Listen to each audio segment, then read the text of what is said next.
Bismillahirrahmanirrahim. Assalomu alaykum va rahmatullohi va barakatuh. Imrozangi ba shuma merasondagi suhbatamo darbораи Qur'on xondan. Rasul Xudo marhamat qilganki, "Fakthiru min tilawati al-Qur'an fi buyutikum, fa innal bayta alladhi la yaqra'u fihi al-Qur'an yaqillu khayruhu wa yakthuru sharruhu wa yudhiqu ala ahlihi." Rawahu ad-Darimi an Anas ibn Malik. Yani این حدیثی که شما هم میرسانیم انس ابن مالک رضی الله عنه از پیامبر خدا میرسانند. آن سرور کائنات میگویند که شما در خانه خود از تلاوت قرآن، از خواندن قرآن مجید بسیار کنیدتان، چون که خانه‌ای که در آن خانه قرآن خوانده نمیشود یقل خیره، و خانه نیکی‌هاش کم میشود و بعدها آن خواننده بسیار می شود. و یضیق علی اهله، و خانه به اهل خودش تنگ می کند. گاهی از سبب نامعلوم در خانه ها شدن بعضی نافهمیگی ها،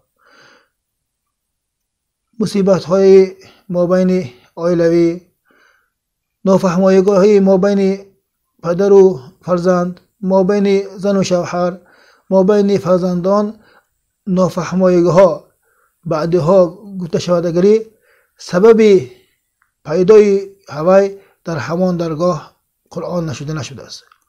و یضیق علی اهله، و اهل خودش را نگنجانده مونده است. مرد از سبب خواننده غربت بسیار شدنش به کوچه ها و دیگر جاهای برآمده رفتن را میخواهد است و دیگر اعضای عائله هم. این سبب همون درگاهنده کم بودن یا نبودن تلاوت قرآن میشده است. چون که در آن جایی که قرآن خوانده می شود همونجا برکت می شود. در آن جایی که قرآن خوانده می شود در آنجا فرشته ها حاضر می شوند.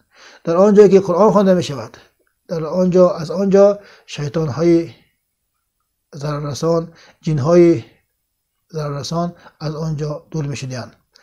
باید برادرها برای سعادت آخرت برسیدن این دنیانگی منزلانگی حیاتمونگی منزل ها را برای خاطر جمعی گذراندن در خانه خود از کلام الهی خواندن شنیدن را عادت کنیم.